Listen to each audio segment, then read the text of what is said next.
ತರೀಕೆರೆ ರಾಣಿ ಚೆನ್ನಮ್ಮ ವಸತಿ ಶಾಲೆ ಬಳಿ 80 ಚೀಲ ಗೋಧಿ ಹೂತಿರುವುದು ಪತ್ತೆ.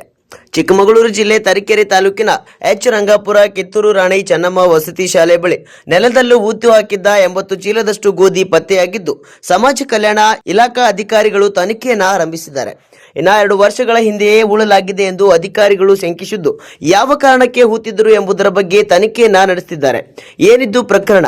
ಎಚ್ ರಂಗಾಪುರ ವಸತಿ ಶಾಲೆ ಬಳಿ ಅಕ್ರಮವಾಗಿ ಗೋಧಿ ಚೀಲಗಳನ್ನು ಹೂಳಲಾಗಿದೆ ಎಂಬ ಮಾಹಿತಿ ಮೇರೆಗೆ ವಿಶ್ವಮಾನವ ಡಾಕ್ಟರ್ ಭೀಮರಾವ್ ಅಂಬೇಡ್ಕರ್ ರಕ್ಷಣಾ ವೇದಿಕೆಯ ಉಪಾಧ್ಯಕ್ಷ ಎಸ್ ಶಿವಮೂರ್ತಿ ಅವರು ಫೆಬ್ರವರಿ 17ರಂದು ಮಾಹಿತಿ ಹಕ್ಕು ಕಾಯ್ದೆಯಡಿ ಅರ್ಜಿ ಸಲ್ಲಿಸಿ ಮಾಹಿತಿಯನ್ನ ಕೇಳಿದ್ರು.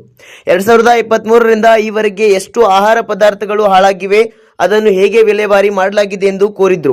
ಉತ್ತರ ನೀಡಿದ ಸಮಾಜ ಕಲ್ಯಾಣ ಇಲಾಖೆ ಕಚೇರಿಯ ಸಾರ್ವಜನಿಕ ಮಾಹಿತಿ ಅಧಿಕಾರಿ, ಅಕ್ಕಿ, ಗೋಧಿ ಹಾಗೂ ರಾಗಿ ಸೇರಿ ಯಾವುದೇ ಪದಾರ್ಥ ಹಾಳಾಗಿಲ್ಲ. ಮೆನು ಚಾರ್ಟ್ನಂತೆ ವಿದ್ಯಾರ್ಥಿಗಳಿಗೆ ಊಟೋಪಚಾರ ನೀಡಲಾಗಿದೆ ಎಂದು ಫೆಬ್ರವರಿ 24ರಂದು ತಿಳಿಸಿದ್ರು. ಸ್ಥಳಕ್ಕೆ ತೆರಳಿ ಶಿವಮೂರ್ತಿ ಅವರು ತೋರಿಸಿದ್ದ ಜಾಗವನ್ನು ಅಗೆಸಿದ್ರು. 4 ಅಡಿಯಷ್ಟು ಬಗೆಯದ ಕೂಡಲೇ ಗೋಧಿ ಚೀಲಗಳು ಪತ್ತೆಯಾದವು. ಎಲ್ಲವೂ ಹೊರತೆಗೆದು ಅಧಿಕಾರಿಗಳು ತನಿಖೆಯನ್ನ ನಡೆಸುತ್ತಿದ್ದಾರೆ. 50ಕ್ಕೂ ಹೆಚ್ಚು ಗೋಧಿ ಚೀಲಗಳು ಪತ್ತೆಯಾಗಿವೆ.